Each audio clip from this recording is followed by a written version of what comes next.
90% of creatures here are found nowhere else in the world. What do you think of that? Huh? You like that? You got it. I've always wanted to do that. Chameleons are not what Phil is looking for. He specializes in bugs. And here lives an extraordinary giant moth, so bizarre that at first no one even believed it could exist. If Phil is to have a hope of seeing the moth, first he must find a very special flower.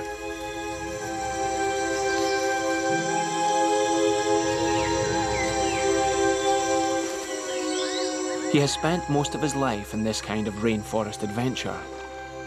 But the story of this quest goes back 150 years. It all began back in 1862 in this small office in the south of England.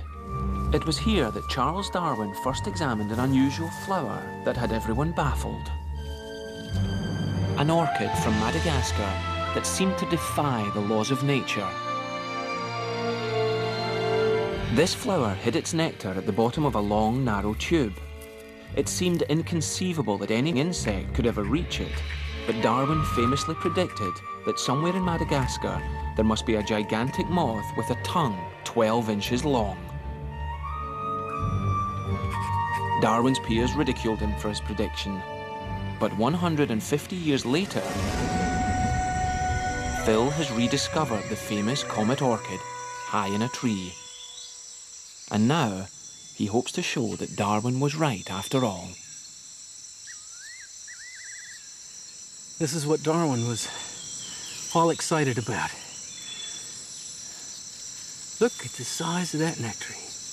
The moth has to have a proboscis that long to insert into there, the beginning of the flower, the opening, down this tremendously long nectar spur, just to get the reward, which is right at the bottom of that.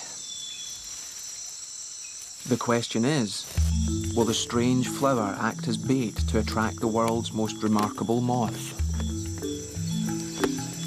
Up in the tree, he rigs an infrared camera. If the moth appears, it will be in the dead of night. But Phil's camera can film in total darkness using infrared light, invisible to the moth. There are no guarantees. Only 10% of Madagascar's original rainforest remains. When all is ready, the infrared light is turned on. The flower in the tree and Phil in the ground are bathed in a light visible only to our cameras. Now all he has to do is wait. And wait.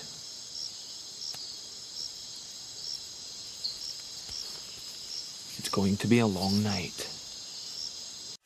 All his efforts are about to pay off.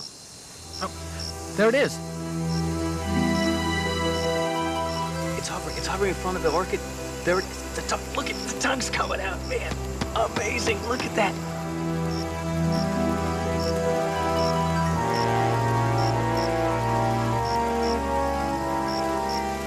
There it goes. It's trying to find the opening. There it goes. It's in.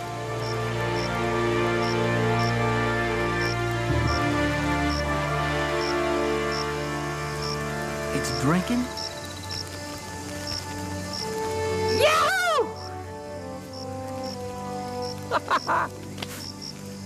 Unbelievable. But we did not get it pulling the pollinaria, and I didn't.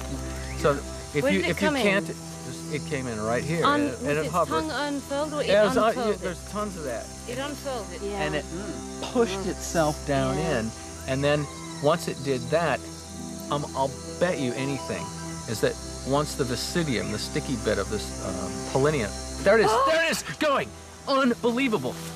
There it goes. The moth is back.